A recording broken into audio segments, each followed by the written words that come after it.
Possibly battery related. Possibly.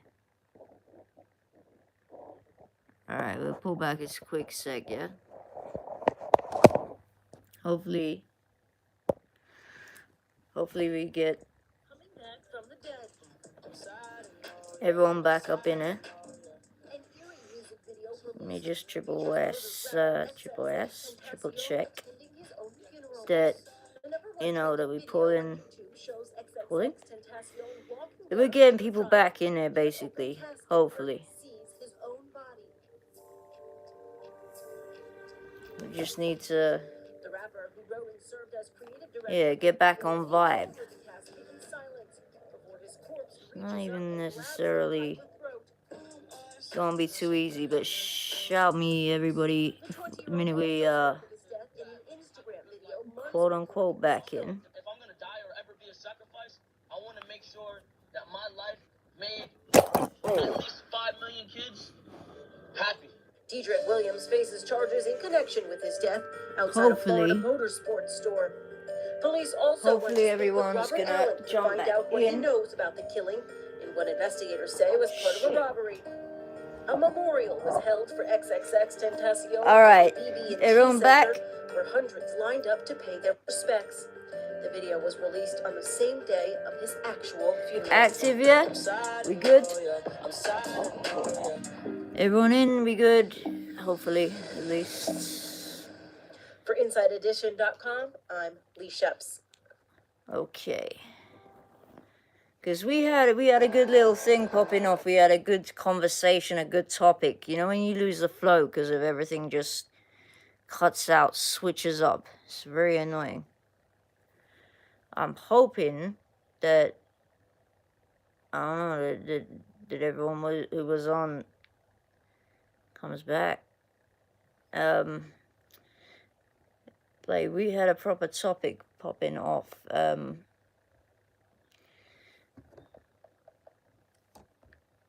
Alright. Anyway, if we can try to get back into it. We had, like, Mason and someone else, Mason and, I think it was Moni Edits. I don't remember what's how I pronounce it, but they're great people locked in. Wait, the Drake conspiracy used in the defense. Is Drake responsible for the death of Florida rapper? Alright, let me know when y'all are locked back in. Anyone watching this back on the actual one defense attorney's opening statement. Publication of Michael Boatwright, Dedrick Williams, and Trayvon Newsom. Give me a second for the visuals. And robbery with a firearm. Visuals will be coming in like any second. 1 second. Was Jose Alfoy. Yeah, the attorney for Dedrick Williams said in his statement like, we just gotta sort everything back. The victim made claims on social media that if anything happened to him, Drake was behind it.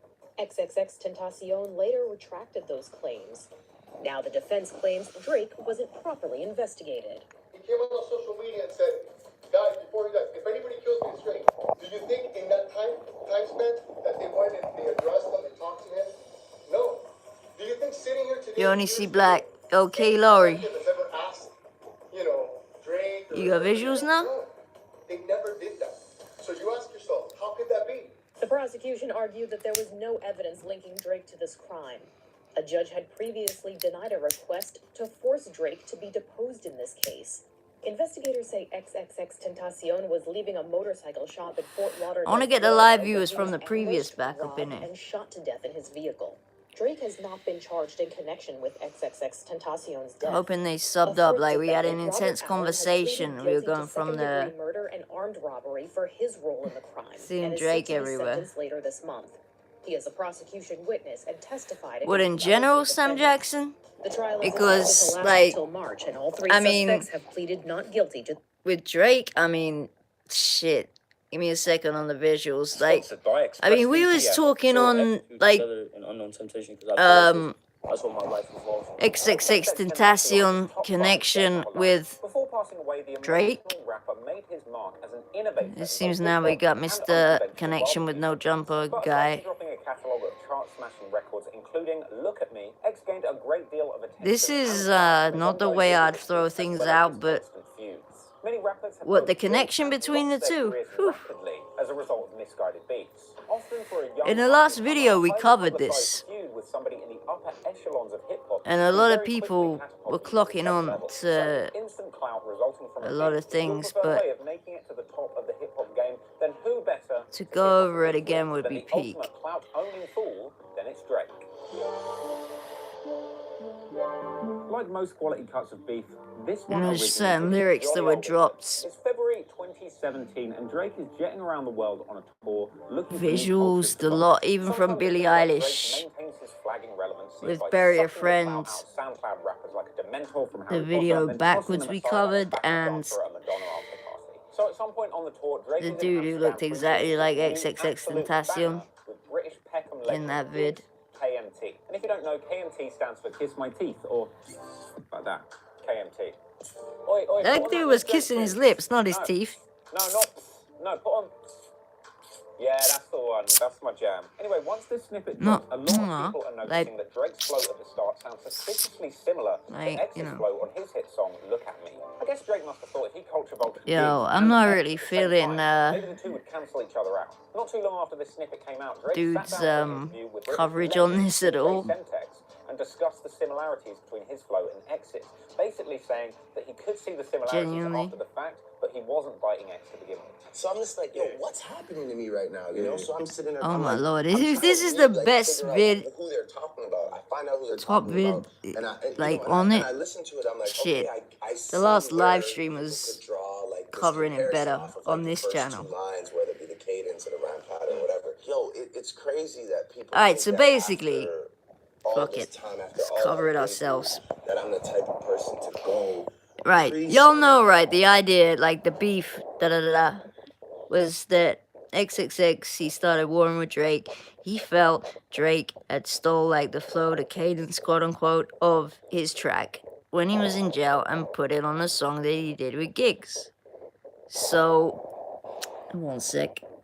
Because I'm not, right, if you want to handle this, because I gotta go to the other room for a quick second, you, like, you might have to deal with this coverage for a quick minute. I gotta run to the bathroom, you know. X obviously reacted to the situation very maturely So- by coming out on Twitter and saying that Drake's career is over. That didn't age well. But while we're here, we might as well call foul on X's entire claim that Drake stole his flow because of the fact that in 2015, Lil Uzi Vert used It's pretty gonna much have the to same go up for flow a on his second song here. Super Saiyan Trunks. That song actually came out in July Has to. 2015, several months before Yeah, I feel bad for y'all. first debut in December 2015. And even if that's not enough for you, for many Do you years know what? this was even used by Lil Uzi. I Several can't do rappers you lot like that. kind It of has to similar. be something Anywho, better. X ramped It has to be. Because even that dude has something better on him. What's the dude's name? What's he go by again? Got it. I got it. I got something for y'all. I got one thing I really want to say. I think I'm gonna start supporting the feminist movement. Just while I run to the other thing. Sorry, the last It's video gonna have to didn't be work, so quick what I though. meant to say was, if you want your booty domestically abused, hit my line. I bet you auntie mortgage in my mouth. Don't worry, I'll be 2 minutes. It's no secret to hip-hop fans that XXXTentacion had a dark past. And while some young men growing Yeah, up you in can sign that. tried doing a paper route or washing cars, unfortunately, due to the tough circumstances that he was born into, XXXTentacion made his pocket money doing home invasions. Sort of like a young KK or old KK, I guess. Anywho, apparently, as a young man, X was so comfortable in home invasion scenarios that he even used to make sandwiches on the job. Okay, maybe that was just baloney. Anywho, we can't judge X too much for having to resort to You know what, this. yeah, After I'll all, do we that all do as what well we've before got to do to survive. But the unfortunate truth is, you can only rob so many homes before the feds come and knock it. In fact, the very first legal jam that X got into was way back when he was a teenager. In 2014, getting sent to juvie for a litany of charges that he caught whilst he was still underage. Controversy, Possession of a firearm, armed burglary with dwelling, resisting without violence, grand theft to be charged with the Jeez, X's rap sheet was longer than Amigos track list. Funnily enough, it was actually doing time for these home invasions that X even ended up meeting his legendary recording partner, Ski Mask the Slump God. In fact, they had even even planned to go home invading together once they got out of the joint, out here moving like some kind of SoundCloud CJ and Ryder. But clearly, getting out of juvie with a new friend and intentions to continue invading homes sadly meant that this life of crime would continue catching up with X after he'd become an adult, or at least mature enough to be charged as one, with X getting arrested and charged once again with robbery and assault with a deadly weapon in July 2016. Now, this arrest was actually for an incident that had occurred all the way back on November the 16th, 2015. Apparently, X had entered a home in Sunrise, Broward County with 3 other people and armed with a firearm. And whilst invading this home, this crew of burglars were discovered and ended up having a confrontation with the inhabitant of the property, who X ended up pistol whipping 3 times. Well, X screamed at the guy, "Where's the money and where's the stuff?" And apparently this worked, because X ended up escaping with an iPad, an iPhone, a PSP, and $20 in cash. But unfortunately, even though we learned throughout the course of his career that X was extremely multi-talented, you just can't be a famous rapper and a home invader at the same time. Think about this, right? By the time X was getting arrested for this crime, he had already done his infamous No Jumper interview. And even then, at the time of doing the robbery back in 2015, he had already released a handful of underground projects, including Members Only Volume 1 with Ski Mask, and his solo EPs XXX, Rare, and Heartbreak Hotel. And the arrest report even stated that X was positively ID'd by the victim, who had specifically pointed out the display picture on his XXX Makeout Hill Twitter account as part of a photo lineup. But as time went on, sadly for X, this case would be the least of his worries, because it was going in for this home invasion that would actually set off a chain reaction of events that would eventually expose some of the shocking things that X had been doing in his private life that have now gone down forever as some of the most indefensible actions that hip-hop has ever seen. Now, as we all know, X eventually turned his back on a life of crime and decided to make a more positive living as a musician. And hell, he was very good at it. In fact, if you want to see a full breakdown of literally everything that X ever achieved, specifically in the music industry, go and check out the previous video, The Rise of XXXTentacion, the artist. But this video isn't about X's art, it's about his dark side. So, after being arrested for that home invasion in July 2016, by September, X was granted bond, released from jail, and being held under house arrest. However, on October the 13th, 2016, X was arrested once again, but this was no home invasion charge. In this case, these were serious domestic violence allegations. And in the lead up to the case, the victim, XXXTentacion's former girlfriend Geneva, gave police an incredibly detailed 2.5-hour deposition. A deposition which music publication Pitchfork eventually got their hands on in the form of a 142-page transcript. Pitchfork went on to put out a summary of this transcript in September 2017, and frankly, the details were shocking. So here's what supposedly went down. Geneva met XXXTentacion online. They eventually set plans to meet in person in May 2016, going to a movie theatre together, followed by attending one of X's shows. That night, Geneva was invited to a house party at X's crib in North Miami. And when she was at the house, X and Geneva were getting to know each other pretty well. And I guess things were moving pretty quick, because X invited her at that party to immediately y'all are locked in. she must have been either really starstruck and impressed by X, or in a tight spot, because a day later she left her ex-boyfriend's house where she'd been living up until that point and moved in with X. And perhaps things were going great for a little while, but after 2 weeks, the trouble began. Apparently Geneva had given a compliment to one of X's friends who had just bought new jewelry, and apparently X didn't feel so good about her giving attention to another man. So he lashed out, slapping her and smashing her iPhone. But if you think that was bad, wait till you hear this. Because later on that same day, XXXTentacion confronted her with a barbecue pitchfork and a barbecue cleaner, forcing her to choose one and telling her that he was going to put it inside her. Apparently she chose the fork and begun to undress. At this point, X began to drag the tool up and down her thigh, at which point she passed out, and thankfully, he didn't use it. Now, I've watched a lot of true crime documentaries in my time, but I've never heard anything so crazy. I mean, a barbecue pitchfork. I don't think I need any more proof that this guy literally has the devil in him. Though I do need to point out that it is kind of ironic that X got exposed for threatening to sodomize somebody with a pitchfork by the publication Pitchfork. But anyway, following this incident of domestic violence between X and Geneva becomes more frequent. In July 2016, apparently they moved to Orlando together, where Geneva claimed that X threatened to kill her on a daily basis. And X would continue to abuse her on a day-to-day basis in a variety of different ways, including breaking plastic coat hangers on her legs, something which he even used to brag about on Twitter back in 2014. So a week and a half after moving to Orlando, and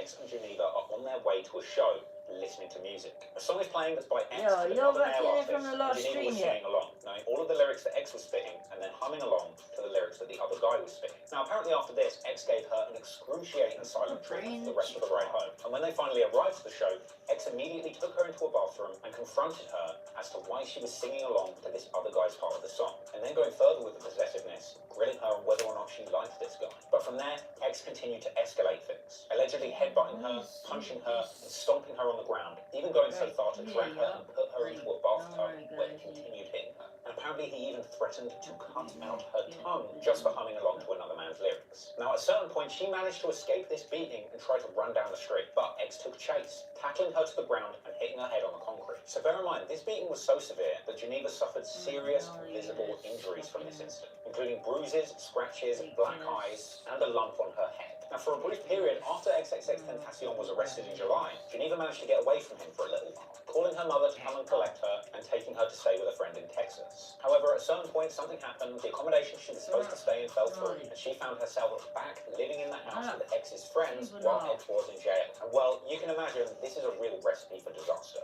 because during this time she apparently ended up sleeping with another man. Then in September 2016, X gets back out of jail and is placed on house arrest. And so they once again move in together in North Miami. And I'm sure you can imagine where this was. As soon as they moved in together, X confronted Geneva about the cheating, apparently putting a knife to her neck, strangling her and calling her a hoe. That night when she went to sleep, he woke her up and threatened to fuck her up with a bottle if she didn't tell him the truth. She reiterated that what he knew and what she had already told him was true, and that was the end of it. And while apparently he responded initially with violence, slapping her, eventually he calmed down and they went back to bed. Then a week later, her and X moved together to Sweetwater, Florida. But if you thought that was going to change anything, you were unfortunately mistaken. While there, yet another incident, likely sparked by X's obsession with Geneva's infidelity, kicks off, with X strangling her only to be stopped by one of their housemates, who said at this point they were completely convinced that X was going to take Geneva's life. Now, bear in mind, at this point, X had already called the guy that Geneva had supposedly slept with whilst he was in jail, demanding to know everything about the situation. Now, I'm never going to know the true specifics about what went down between them, but at this point it seems like X just had this psychopathic transfixion on his girlfriend's infidelity, even after all the cards were laid out on the table. And sadly, in October, that obsession would reach boiling point. According to the arrest report, at around 11:30 p.m. on the 6th of October in 2016, X committed one of the most violent and disgusting acts of domestic violence I had ever heard about. At some point, X found out that Geneva was carrying his child. Apparently they planned this, and he was aware of this on an ongoing basis before this incident took place. But even with this in mind, X was still not ready to let his obsession with Geneva cheating go. And so once again, X confronts Geneva, telling her that she needs to tell him everything about the cheating, or he's going to kill her and their unborn child. And once again, he started elbowing her, headbutting her, and punching her, before proceeding to strangle her until she nearly passed out. Then taking her to the bathroom, once again putting her in the bathtub, beating her and demanding to know everything before he would end her life. Apparently, Geneva said in her deposition that she caught a glimpse of herself in the mirror during this beating, and her face was so swollen she couldn't even recognize herself. Alright, dude shows his face a lot, right? Fucking hell of a lot. This ain't gonna be the same. Blech. It really ain't. I hate fucking, like, how do I even put this? One of the problems with certain things being illegal is that they're not monetized. No, not monetized. It's the wrong fucking word completely. It's rather that they're not watched over. Like, you know, in business, shop can't sell something that's out of date.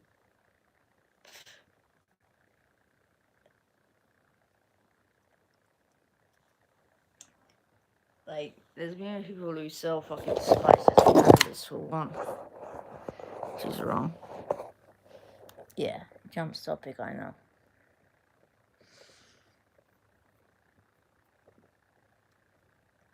Just saying, I don't agree with motherfuckers who be selling one thing, something that's not.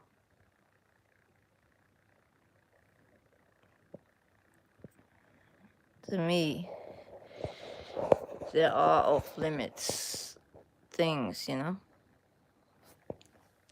Yeah. Don't ask. I say re-roll. 5 minutes, people. Too pissed off with certain things. See y'all.